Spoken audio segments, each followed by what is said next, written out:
रिश्ते अजनबी से। अब आगे। शिव अपनी मीटिंग खत्म करने के बाद निर्भय और हर्षित के पास चला गया था। उसने उन दोनों को भी रेहान के कल शाम गायब होने के बारे में बताया और साथ ही अपना फैसला भी बताया। उसकी बात सुनकर निर्भय खुश हो गया और बोला, तू राधे को बुला रहा है, ये बिल्कुल ठीक रहेगा। रेहान को कितना परेशान करता है वह, सच में बहुत तरस आता है रेहान पर मजा भी आता है यार। तुम दोनों का ठीक है जो साथ रहते हो, यहाँ हम दोनों बोर हो जाते हैं।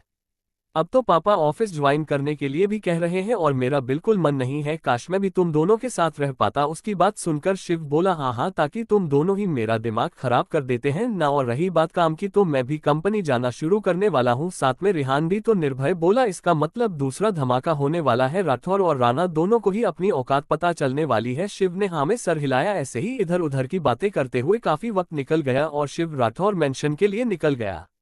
रेहान और अनवी हॉस्पिटल से वापस आ गए थे। डॉक्टर ने उनसे कुछ दिन तक फिजिकल होने से मना किया था, जिसे सुनकर अनवी बहुत खुश थी और रेहान अनवी को इतना खुश देखकर भुनभुनाया हुआ था। वह आते ही अपने कमरे में चला गया। अनवी नीचे ही रुक गई थी तो सविता जी उनसे उसकी तबीयत पूछी और फिर उससे बोली, बेटा हमारे यहाँ आप शादी होती है तो नहीं दुल्हन पहली बार रसोई में कुछ मीठा बनती है सबके लिए, तो तुम्हें भी यह रस्म करनी होगी। भले ही शादी कैसे भी हालत में हुई हो, लेकिन हुई तो है ना। उनकी बात सुनकर अनवी टेंशन में आ गई, क्योंकि उसके पापा और दादा ने उसे कभी किचन में पानी तक लेने नहीं जाने दिया था। उसे गैस ऑन तक करना नहीं आता था, खाना बनाना तो दूर की बात थी। अनवी को टेंशन में देखकर वह बोली, क्या हुआ बेटा? तो अनवी ने उन्हें सीधा सच सच बता दिया कि उसे खाना बनाना नहीं आता। तो सविता जी ने कहा कि वह कल सुबह अनवी की मदद करेगी, जिससे बस रशेज में पूरी हो जाए, जिसके लिए अनवी खुशी खुशी मान गई। कुछ ही देर शिवांश भी आ गया था तो रेहान उसके कमरे में जाकर बेड पर लेट गया। उसे देखकर शिव ने कहा, यहाँ पर क्या लेने आया है, जा यहाँ से। तो रेहान बोला, इधर और मेरे पास बैठ। ये कहकर यहाँ नहीं उसे अपने पास बिठा लिया और बोला, तू जानना चाहता है ना कि मैं कल शाम को कहाँ गया था? ये सुनकर शिव ने हाँ में सर हिलाया। तो रेहान बोला, मैं कल उसे त्रिपाठी को ठिकाने लगाने गया था, उसका पता साफ हो गया है, अब सिर्फ वह बुढ़ा रणवीर राणा और उसका बेटा बचा है। उसकी बात सुनकर शिव बोला, क्या तू अभी उनसे बदला लेगा अनवी से शादी होने के बाद भी? तो रेहान बोल, क्यों, क्या शादी हो जाने की वजह से क्या उनके गुनाह खत्म हो जाएंगे? उन्होंने मेरे दादाजी को जो तकलीफ पहुंचाई है, मुझे जान से मारने की कोशिश की है, क्या मैं ये सब भूल जाऊं? नहीं, मैं उन्हें माफ नहीं कर सकता। उन्हें इस सब की सजा जरूर मिलेगी और उस विक्रांत को भी उसने और भी ज्यादा बुरा किया है मेरे साथ। तो शिव बोला, उन्होंने इससे भी ज्यादा बुरा किया है। रेहान, क्या कुछ ऐसा है जो मैं भी नहीं जानता? तो रेहान बोला, हाँ है कुछ ऐसा जो मेरे अलावा कोई नहीं जानता, कोई भी नहीं, और उसकी कीमत विक्रांत राणा और राजेंद्र राठौर दोनों ही चुकाएंगे। तो शिव बोल, क्या तुझे मुझ पर भरोसा नहीं है जो तू अपने राज मुझसे भी छुपाए हुए हैं? तो रेहान बोला, नहीं ऐसा नहीं है, मैं चाहता हूं कि सच सबके सामने एक साथ आए, और अगर मेरा बस चले तो मैं कभी भी नहीं चाहता कि यह सच कभी भी सामने आए। शिव जानता था कि रेहान उसे नहीं बताया, इसलिए उसने बात का रुख दूसरी तरफ मुड़ते हुए कहा, चल छोड़िए सब, तू मुझे ये बात कि तू उस टाइगर ऑफ यूनिटी के पीछे क्यों पड़ा है? कुछ दिन पहले तूने उन्हें के आदमियों को मारा था। उसकी बात सुनकर रेहान चौंक गया और बोला, तुझे तू कैसे जानता है उन लोगों को? तो शिव ने कहा, डेविड ने मुझे बताया था कि तू उसे ग्रुप के पीछे है, क्या ये भी जानने का हक नहीं है मेरा? तो रेहान बोला, देख शिव, तू सिर्फ कंपनी के कामों में ध्यान लगा, बाकी कुछ भी सोने की जरूरत नहीं है तुझे। तो शिव बोला, क्या लगाऊं मैं कंपनी के कामों में ध्यान? क्या मुझे नहीं पता कि बोलो कितने ज्यादा पावरफुल और खतरनाक है? तो एक बार मुझे सच बता दे, मैं तुझे वादा करता हूं कि फिर कभी मैं तुम्हें नहीं रोकूंगा। तो रेहान गुस्से में बोला, मैं किसी ग्रुप के पीछे नहीं हूं और तुम अपने काम से कम रखो, समझे? ये कहकर यहां से निकालकर अपने कमरे में चला गया। उसने अपना फोन निकाला और किसी को फोन पर कहा, मुझे डेविड से मिलना है। ये कहकर उसने फोन काट दिया और जैसे ही पूछे बूढ़ा तो उसने देखा अनवी परेशान चेहरे के साथ उसे ही देखे जा रही है। तो रेहान ने अपने गुस्से को कंट्रोल किया और बोला, अब तुम्हें क्या हुआ? कुछ देर पहले तक तो तुम खुशी से उछल रही थी, अब क्या हुआ? तो अनवी बोली, तुम्हारी दादी ने कल मुझे पहली रसोई की रस्म करने के लिए कहा है और मुझे खाना तो क्या पानी भी उबालना नहीं आता, अब मैं क्या करूं? तो रेहान बोला, तो उनसे कह देती कि नहीं आता तुम्हें। तो अनवी बोली, उन्होंने कहा कि वह मेरी मदद करेगी, पर फिर भी मुझे थोड़ा डर लग रहा है। तो रेहान उसे चिढ़ाते हुए बोला, मैंने तो सुना था कि अनवी राणा किसी से नहीं डरती। तो अनवी बोली, मैं किसी से नहीं डरती, समझे तुम?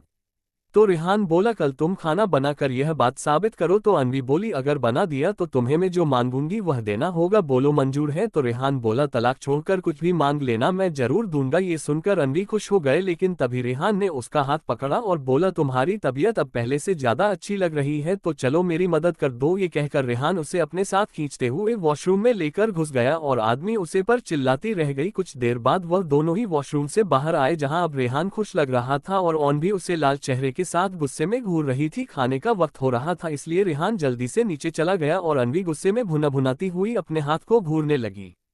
जब रेहान नीचे आए तो सब लोग हाल में ही बैठे थे। दिन बस लगने वाला था। रागिनी और मीनाक्षी काकी की मदद से खाना टेबल पर रख रही थी। रेहान भी आकर अपने दादाजी के पास बैठ गया। रेहान ने देखा कि शिव भी आकर राजेंद्र के बगल में बैठ गया और उनसे हंसकर बातें करने लगा रेहान को चिढ़ाने के लिए, और रेहान गुस्से में उसे घूरने लगा। वही सब लोग उन दोनों को ही देख रहे थे। सब लोग समझ गए कि दोनों का झगड़ा हुआ है। तभी अनवी भी नीचे आकर सविता जी के पास बैठ गई और रेहान को गुस्से में घूरने लगी। वही रेहान उसे चढ़ाते हुए देखकर मुस्कुराने लगा। सबके साथ साथ शिव भी हैरानी से उन दोनों को देख रहा था। उसे निर्भय की बातें सच होती महसूस हो रही थी कि शायद अनवी रेहान को सुधार सकती है। वही अनवी ने जब रेहान को स्माइल करते देखा तो वह उठकर उसके सामने से दूसरी तरफ चली गई और इसी सब में उसने रेहान का पर भी कुचल दिया। इसके बाद अनवी दोबारा ऐसा ही करते हुए एक बार फिर अपनी जगह पर वापस आ गई। किसी को भी समझ नहीं आया कि अनवी क्या कर रही है, लेकिन तभी उन्हें रेहान की आवाज की आवाज आई, जिसे सब लोग पूरा माजरा समझ गए। वहीं सेवा अभियान की हालत पर हंसने लगा और बाकी सब भी मुस्कुराने लगे और यहाँ कभी गुस्से में अनवी को देखा तो कभी शिव को। तभी रागिनी ने सबको खाने के लिए आवाज दी तो सब लोग उठकर जाने लगे। रेहान ने अन्य को खींचकर वापस सोफे पर बैठा दिया। सब लोग जा चुके थे तो रेहान बोला, बहुत हाथ पर चल रहे हैं, तुम्हारे वहाँ कमरे में तो नहीं चल रहे थे। ये सुनकर अनवी के कान लाल हो गई। रेहान की बातें सुनकर वह बोली, तुम भी शर्म इंसान, अपने घर वालों का तो ख्याल करो। रेहान ने सबकी तरफ देखा तो किंजल के अलावा कोई उन्हें नहीं देख रहा था और किंजल बहुत बुरी तरह से अनवी को गोरे जा रही थी। रेहान ने जब ये देखा तो वह भी चुपचाप डाइनिंग टेबल की तरफ बढ़ गया। आर्मी भी उसके पास बैठ गई। तब रेहान ने किंजल को घूरे से देखा। उसने उसकी आंखों में अनवी के लिए नफरत साफ महसूस की थी, जिसे देखकर रेहान के चेहरे के भाव सख्त हो गए। फिर सबने खाना खा, जिसके बाद रेहान कुछ देर टहलने के लिए बाहर निकल गया। रिश्ते अजनबी से अब आगे। सबने खाना खाया, जिसके बाद रेहान कुछ देर टहलने के लिए बाहर गार्डन में निकल गया। वहीं दूसरी तरफ अनवी जब अपने कमरे में जा रही थी तभी किंजल भी सबकी नजर बचाकर उसके पीछे कमरे में आ गए। अनवी शायद इन सब के लिए पहले से तैयार थी। वह जाकर सीधा बेड पर बैठ गई तो किंजल बोली, मैं अच्छे से जानती हूँ कि तुम ये सब क्यों कर रही हो। जानबूझकर रेहान का ध्यान अपनी ओर खींच रही हो जिससे वह तुमसे प्यार करने लगे, लेकिन रेहान तुमसे कभी प्यार नहीं कर सकता। वह आज भी मुझसे प्यार करता है। उसकी बात सुनकर अनवी बोली, ओह तो रेहान तुमसे प्यार करता है, लेकिन मैं तो उसे अब तक तुमसे बात करते हुए भी नहीं देखा, यहाँ तक कि वह तो तुम्हारी तरफ देखा तक नहीं है। तो किंजल गुस्से में बोली, हाँ नहीं करता बात वह मुझे, क्योंकि वह मुझसे नाराज है और जब उसकी यह नाराजगी दूर हो जाएगी तब वह वापस मेरे पास आ जाएगा। इसलिए तुमसे कह रही हूँ उसके साथ ज्यादा अटैक मत हो, वरना बाद में तकलीफ तुम्हें ही होगी।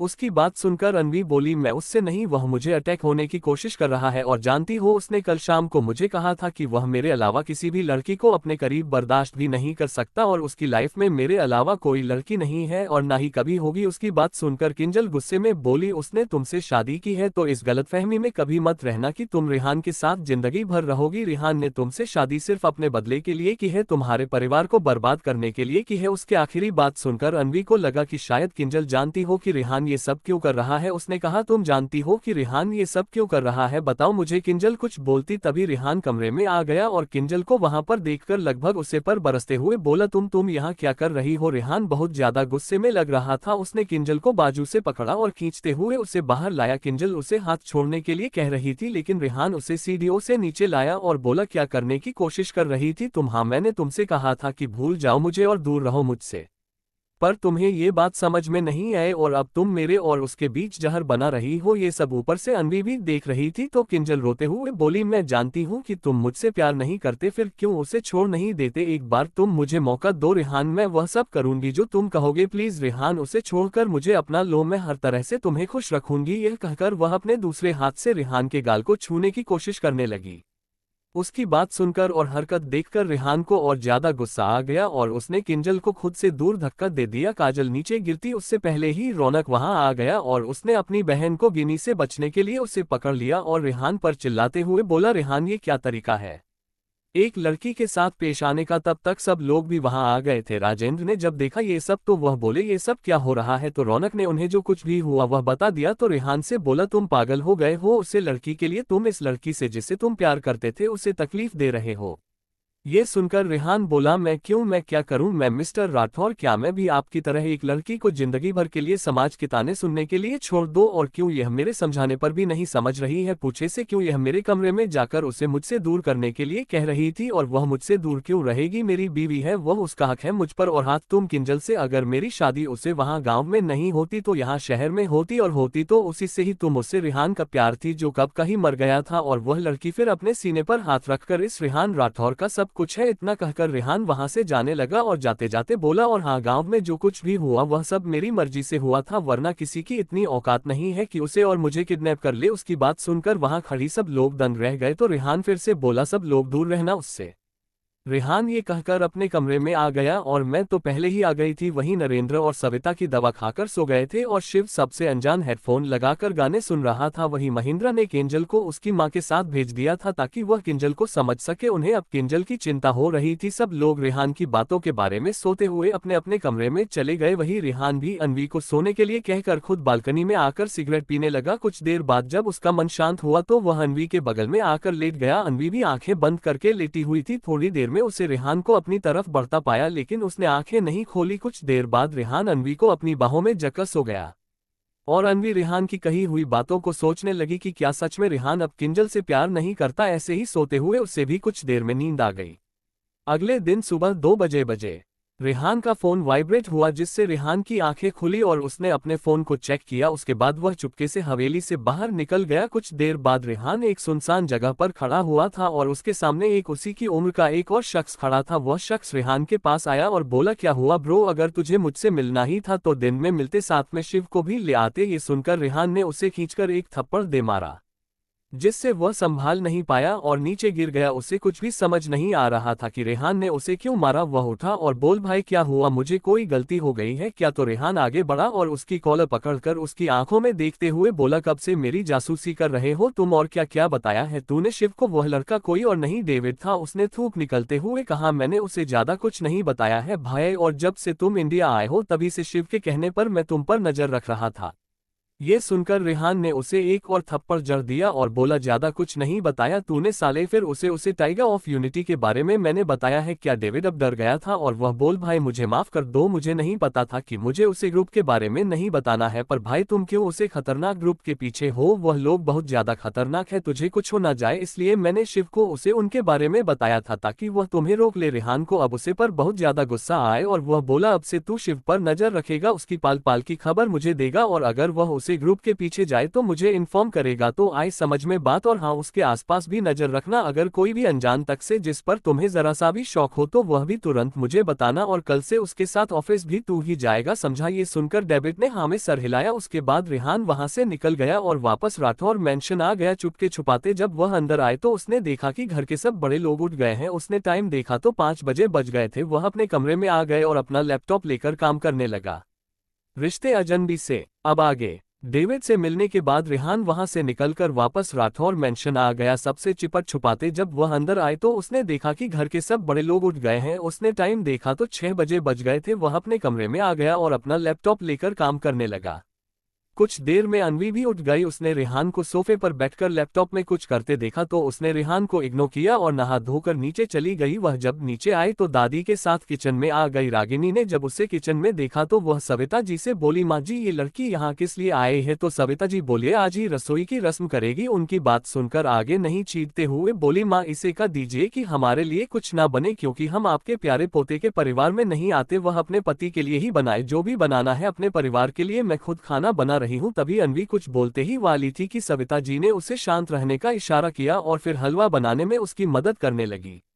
वही रेहान ने कुछ देर तक काम किया और फिर शिव के कमरे में आ गया जहां शिव सो रहा था। रेहान उसके पास जाकर लेट गया और उसे सोते देखकर सोते हुए अपने मन में बोला, मैं बड़ी मुश्किल से तुम्हें उसे ग्रुप से सुरक्षित रख पा रहा हूं शिव, अगर उन लोगों को तेरे जिंदा होने की भनक भी पड़ी तो वह तुझे मुझ तक पहुंचाने का हथियार बना लेंगे, और मैं यह नहीं चाहता। रेहान यही सब सो रहा था तभी शिव से बोल, सुबह सुबह अपनी बीवी की जगह मुझे क्यों नहीं आ रहा है? कुत्ते साले, तेरी नियत तो ठीक है ना मेरे प्रति? उसकी बात सुनकर रेहान बोला, जल्दी से उठ जा और ऑफिस के लिए निकल। उसकी बात सुनकर शिव बोला तू भी चलेगा मेरे साथ वरना मैं अकेला नहीं जाऊंगा। तो रेहान बोला मैं दोपहर में आ जाऊंगा, तब तक तू पार्टी की अनाउंसमेंट कर देना और हाँ इस शहर के सभी बड़ी कंपनियों के ऑनर्स को विद फैमिली का इन्विटेशन भिजवा देना। शिव बोला ठीक है, मेरे लैपटॉप में एक प्रोजेक्ट के इन्फॉर्मेशन है, अगर तुम इंटरेस्टेड हो तो देख लो एक बार। यह कहकर शिव नहाने चला गया। रेहान ने भी वह प्रोजेक्ट देखा, उसे ओके किया और फिर वह अपने कमरे में आकर वॉशरूम में नहाने चला गया। कुछ देर बाद सब लोग डाइनिंग टेबल पर बैठे हुए थे। अनवी भी अपना बनाया हुआ हलवा लेकर वहां आ गई। रेहान और शिवांश भी नीचे आ गए थे। जब अनवी सबको हवा सवे करने लगी तो राजेंद्र और बाकी सब ने मना कर दिया, जिसे देखकर किंजल बहुत खुश हुई कि रेहान के घर वालों ने अनवी को बहू के रूप में एक्सेप्ट नहीं किया। तो नरेंद्र और सविता जी ने अन्य से कहा कि हमें सवे कर दो, वही रेहान ने कुछ नहीं कहा। शिव और रेहान ने भी हलवा खाया। रेहान को पता था कि अगर उसकी दादी मदद करेगी तो अनवी जरूर हलवा बना लेगी। नरेंद्र ने अनवी को नेक दिया और सविता जी ने अनवी को वही हर उपहार में दिया जो उन्होंने पूनम को दिया था, जिसे देखकर राजेंद्र बोल जामिया ये हर तो अपने पूनम को दिया था। उसकी बात सुनकर रेहान और बाकी सब ने भी सविता जी की तरफ देखा तो वह बोली है यह मैंने पूनम को दिया था, लेकिन डिवोर्स होने के बाद उसने यहाँ के दिए हुए सारे गहने और उपहार वापस दे दिए थे। उनकी बात सुनकर अनवी और बाकी सब लोग रेहान को देखने लगे। तो रेहान बोला मुझे क्यों देख रहे हो, अगर अच्छा लगे तो ले लो, मुझे इसे कोई दिक्कत नहीं है। तो अनवी ने वह ले लिया। शिव ने कहा कि वह शाम को आते वक्त उसका गिफ्ट लेकर आएगा। अब रेहान की बारी थी। शिव रेहान से बोला अब तुझे भी उसे कुछ देना पड़ेगा। तो रेहान बोला हाँ ठीक है, फिर अनवी से मांगो क्या चाहिए तुम्हें। तो अनवी बोली मैं अपने पापा की कंपनी ज्वाइन करना चाहती हूँ। उसकी बात सुनकर सब लोग चौंक गए। तभी राजेंद्र बोल नहीं, हमारे घर में रहकर तो हमारे बिजनेस ट्राइबल राइवल के साथ काम नहीं कर सकती। तो रेहान एकदम से बोल मिस्टर राठौड़ आपकी वाइफ और परिवार वाले शायद मेरी बात समझ गए, लेकिन आप नहीं समझे कि आप लोग मेरी फैमिली में नहीं आते तो हमारे बीच में पढ़ने का आपको कोई हक नहीं है। और रही बात उसके पापा के कंपनी ज्वाइन करने की तो वह जरूर कर सकती है। रेहान की बात सुनकर अनवी खुश हो गई, लेकिन बाकी सब लोग रेहान के फैसले से ना खुश थे। यहाँ तक कि नरेंद्र और सविता जी भी। उन्होंने सबको पहले शांति से खाना खाने को कहा और बाद में रेहान से बात करने का इशारा राजेंद्र को किया, इसलिए वह भी चुपचाप खाना खाने लगे। नाश्ते के बाद जब अनवी अपने कमरे में चली गई तो नरेंद्र रेहान से बोले रेहान बेटा ये तुम क्या कर रहे हो, क्या ये सब तुम सिर्फ राजेंद्र की बात काटने के लिए कर रहे हो। तो रेहान बोला दादी मैं सब कुछ सोच समझ कर ही कर रहा हूँ, और अगर वह अपनी फैमिली बिजनेस को ज्वाइन करना चाहती है तो इसमें गलत ही क्या है। उसके नाम पर 30% शेयर है उसे कंपनी के, तो वह अपनी कंपनी को बचाने की कोशिश तो जरूर करेगी। रेहान की बात सुनकर राजेंद्र बोला ओह तो तुम ये सब 30% शेयर्स के लिए कह रहे हो, तुम अगर तुम्हें यही सब चाहिए तो ये सब तो हम भी तुम्हें दे रहे हैं, इनफैक्ट इससे ज्यादा ही दे रहे हैं। उनकी बात सुनकर रेहान बोल पहली बात तो यह है मिस्टर राठौर कि मुझे किसी भी प्रॉपर्टी या शेयर्स की कोई जरूरत नहीं है, और आप एक काम क्यों नहीं करते, मेरे किसी की जो प्रॉपर्टी है उसे आप मिसेज राठौर के नाम पर कर दीजिए। रेहान की बात सुनकर रागिनी के साथ साथ सब लोग हैरान हो गए। तो नरेंद्र बोले रेहानी यह क्या कह रहे हो तुम। तो रेहान बोला मैं बिल्कुल ठीक कह रहा हूँ दादाजी, और यह मैं अपने पूरे होशो हवाज में कह रहा हूँ। आपने जो हिस्सा अपनी कंपनी और प्रॉपर्टी का मेरे नाम किया है उसे आप मिसेज राठौर को दे दीजिए। किसी को कुछ भी समझ नहीं आ रहा था कि आखिर रेहान ऐसा क्यों कर रहा है। तभी रेहान का फोन बजा और रेहान एक साइड आकर बात करने लगा। फिर वह शिव को देखकर बोला तुम्हारे लिए एक सरप्राइज है। जब शिवान से पूछा कि क्या है तो वहां एकदम से डेविड आ गया। तो रेहान ने उसकी तरफ इशारा करते हुए कहा देवी रात से तुम्हारा ड्राइवर है और ये तुम्हारे साथ साय की तरह रहेगा। शिव डेविड को देखकर पहले ही शौक था, रेहान की बात सुनकर वह और भी ज्यादा हैरान हो गया। शिव बोला पर ये तो। रेहाना शिव के पास आकर उसके कंधे को दबाते हुए उसकी बात कटती और गहरी आवाज में बोला मैं सब जानता हूँ, बाकी जो मैंने कहा है वह करो। शिव डेविड के पास गया और उसे ध्यान से देखने लगा। उसे पता चल गया था कि रेहान ने उसकी अच्छे से मरम्मत की थी। वह रेहान को घूरने लगा, लेकिन फिर कुछ सोचकर उसके फेस पर स्माइल आ गई और वह रेहान से बोला मेरे पास भी तेरे लिए सरप्राइज है और उसे देखकर तू पागल ही हो जाएगा, शाम में दूंगा तेरा सरप्राइज, अब मैं चलता हूँ। ये कहकर सी वहां से डेविड को लेकर निकल गया।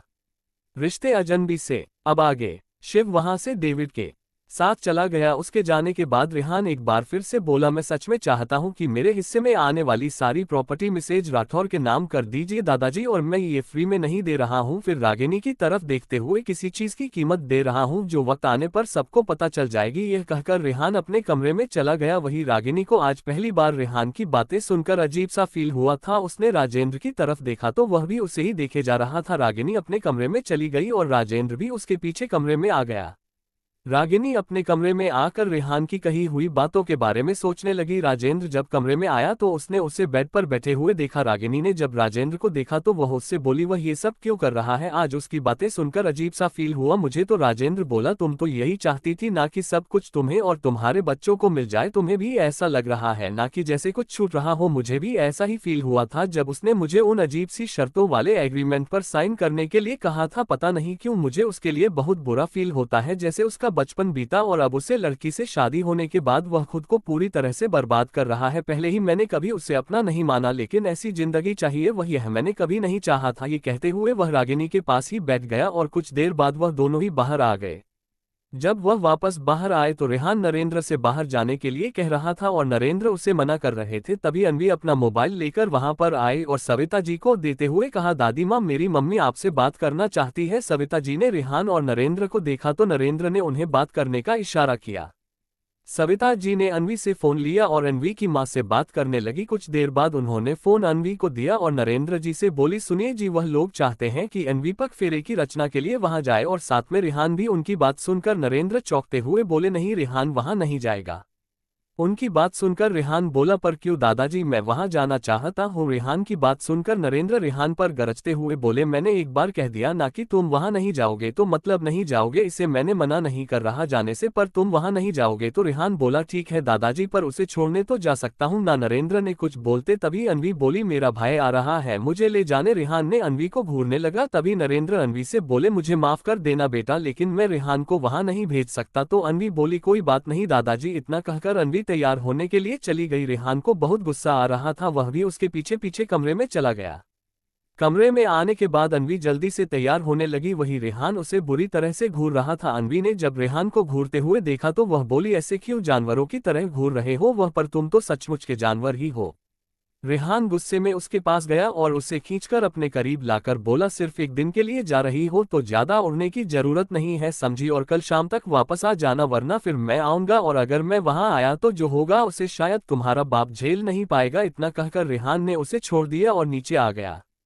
वही अनवी को रेहान की नफरत का कारण जानना था और वह इसके बारे में अपने पापा और दादी से ही पूछ सकती थी। वह नीचे आ गई थी। रोहन उसे ले जाने के लिए आ गया था। विराज और रौनक उसे घूर रहे थे। अनवी ने नरेंद्र और सविता जी के पैर छूकर उनसे विदा ली।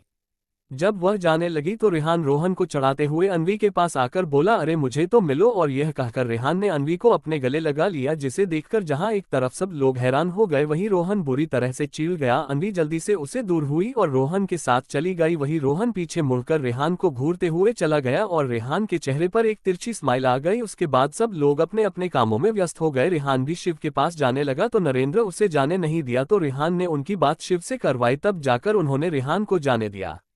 अनवी अपने घर पहुंच गई थी और अपने परिवार से मिलकर बहुत खुश थी।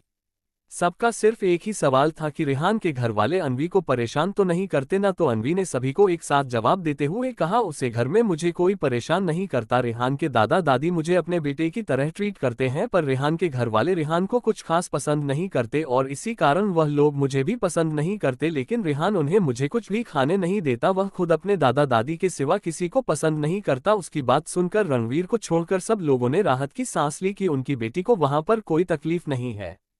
कुछ देर तक सब बातें करते रहे तो अनवी की मां बोली, अनवी मैंने कहा था कि रेहान को भी ले आना, रस्म के अनुसार तुम दोनों को ही यहाँ रात को रुकना था। तो अनवी ने अपने पापा और दादाजी को देखते हुए कहा, वह उसके दादाजी ने उसे आने नहीं दिया, उन्हें डर है कि कहीं यहाँ पर उन्हें कुछ हो ना जाए। तो विक्रांत बोल, बेटा उनसे कह देना कि अब उन्हें हमसे और हमारे परिवार से कोई खतरा नहीं है, हम ये दुश्मनी यही खत्म करते हैं। उनकी बात सुनकर अनवी बोली, दुश्मनी आप खत्म करना चाहते हैं डेड? वह लोग नहीं, उसके पापा तो बिल्कुल भी पसंद नहीं करते और आज जब मैं रेहान को आपकी कंपनी ज्वाइन करने की बात कही तो वह ऐसे भड़क गए जैसे मैंने कोई गुनाह कर दिया हो। लेकिन रेहान ने उनकी बातों को इग्नोर कर दिया और मुझे इजाजत दे दी और मंडे से मैं ऑफिस आना भी शुरू कर दूंगी। उनकी बात सुनकर रणवीर और विक्रांत दोनों ही सोच में पड़ गई कि रेहान ने इतनी आसानी से कैसे अनवी को परमिशन दे दे। तभी अनवी बोली, पापा क्या उसे पुरानी दुश्मनी के अलावा कुछ ऐसा है जो हमें पता नहीं है? उसकी बात सुनकर विक्रांत बोला, नहीं बेटा ऐसा कुछ भी नहीं है। तो अनवी बोली, फिर यहाँ आपसे इतनी नफरत क्यों करता है? वह आपको बर्बाद करने की धमकी क्यों देता है जैसे उसके आपसे कोई पर्सनल दुश्मनी हो? ये सुनकर विक्रांत चुप हो गया। अब वह ये कैसे अपने बच्चों को बताता कि रेहान उसे इतनी नफरत क्यों करता है? वह उठकर वहां से चले गए। उनके चेहरे के भाव किसी से छुपी नहीं थे।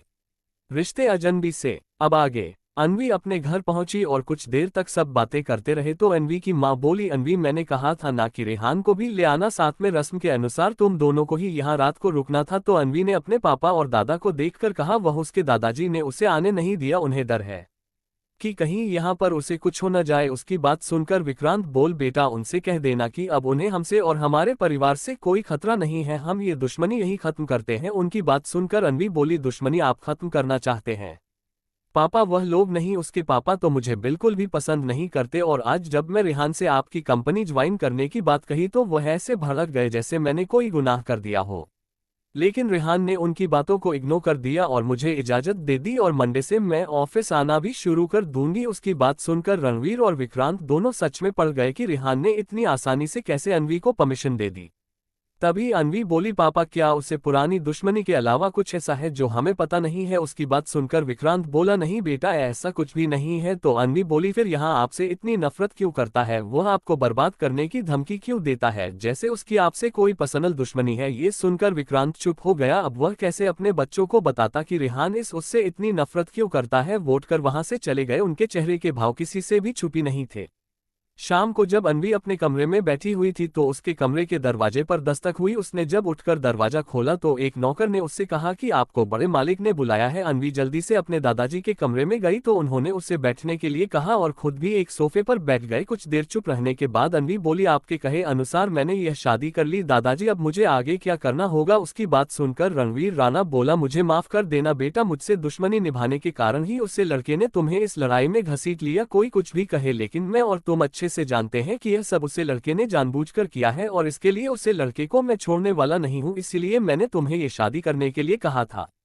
अब तुम उसे लड़के के साथ उसे घर में रहकर उसे बर्बाद कर सकती हूँ। उसकी बात सुनकर अनवी बोली, हाँ दादाजी मैं भी उसे रेहान को ऐसा सबक सिखाऊंगी वह जिंदगी भर याद रखेगा। अनवी की बात सुनकर रणवीर मुस्कुराने लगा और बोला, फिर तो तुम्हें जैसा मैं कहूँ वैसा ही करना होगा, इससे हम अपनी बेइज्जती का बदला जरूर ले लेंगे। तो अनवी ने हाँ में सर हिलाया और रणवीर राणा उसे कुछ समझाने लगा।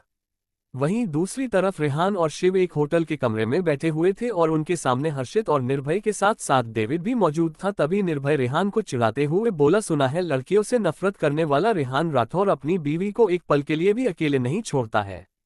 उसकी बात सुनकर रेहान उसे घूरते हुए बोला, अगर तुमने अपनी बर्थडे विश में यह शादी नहीं मांगी होती तो मैं यह शादी कभी नहीं करता, समझा? और अब उसे घर में आए दिन उसके साथ कुछ ना कुछ ड्रामा हो जाता है जिसके कारण मुझे उसका साथ देना पड़ता है और ऊपर से वह किंजल अलग सर दर्द बनी बैठी है। निर्भय जब उसे पूरी बात पूछता है तो रेहान उन्हें सारी बात बताता है। तो हर्षित बोल, ऐसे तो वह तुम्हें और अनवी को एक नहीं होने देगी और ऊपर से वह तुम्हारे ही घर में रहती है, कहीं उसका प्यार जुनून में ना बदल जाए और वह अनवी के साथ कुछ गलत ना कर दे। तू उसे अकेला क्यों छोड़कर आ गया? तो रेहान बोला, वह अपने घर चली गई है, पता नहीं कौन से फेरे के लिए उसका भाई उसे लेकर गया था, कल ही आएगा अब वो। तभी निर्भय रेहान को छेड़ते हुए बोला, फिर आज तो तुझे नींद भी नहीं आएगी। उसके बिना रेहान ने उसे घूरकर देखा और बोला, चलो आज किसी क्लब में जाया जाए, तुम लोग मस्ती कर लेना और मैं थोड़ा। रेहान की बात सब समझ गए। निर्भय बोला, हाँ हाँ चलो, बहुत दिन हो गए हैं साथ में जाम लगाए। फिर सब लोग शहर के जाने माने क्लब में जाने के लिए निकल पड़े। एक लड़के एक थिएटर के बाहर विराज रौनक का इंतजार कर रहा था और रौनक विशाखा और काजल को पिक करने गया हुआ था। कुछ ही देर में रौनक भी दोनों लड़कियों को लेकर आ गया। थिएटर में जाते वक्त एक लड़के ने विशाखा को जानबूझकर धक्का मार दिया जिसे रौनक ने उसे लड़के को पकड़ लिया और फिर विराज और रौनक दोनों ने ही उसे लड़की को बुरी तरह से पीट दिया और फिर अंदर मूवी देखने चली गई, इस बात से अनजान कि उन्होंने अपने ऊपर कितनी बड़ी आफत मोल ले ली।